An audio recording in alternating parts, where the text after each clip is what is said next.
Hindi biro ang pamamanhid ng kamay at paa. Ito ay senyales ng seryosong pagbabara ng ugat. Kung hindi maagapan, maaari itong humantong sa stroke anumang oras. Huwag itong maliitin. Ako si Dr. Tony Lechon, espesyalista sa internal na kardiolohiya. Sa aking karanasan sa paggamot ng maraming pasyente, natuklasan ko ang isang pamamaraan na epektibo at ligtas upang mapangalagaan ang puso sa bahay. Ito ay ang krill oil na kinuha mula sa mga krustaseong naninirahan sa Antarctic, naglalaman ng hanggang 75% omega-3 na pinagsama sa EPA, DHA at vitamina E. Nakakatulong ito na protektahan ang puso, suportahan ang maayos na sirkulasyon ng dugo, linisin ang mga ugat at bawasan ang pamamanhid at pananakit ng kamay at paa.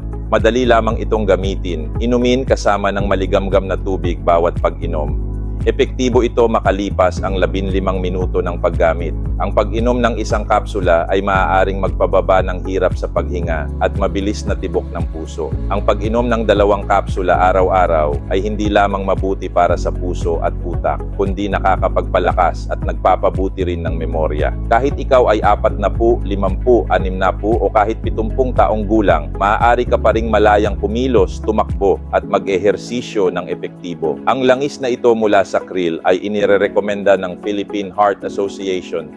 Mag-ingat din kayo dahil sa kasalukuyan, maraming krill oil na peke at mababang kalidad ang lumalabas sa merkado. Ang mga produktong ito ay hindi lamang walang bisa, kundi maaari ring magdulot ng seryosong panganib sa kalusugan ng puso.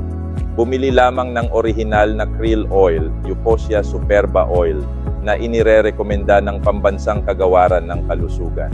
Mahigit 1,000 bote na lang ang may diskuwento bago bumalik sa dating presyo na 799 na piso.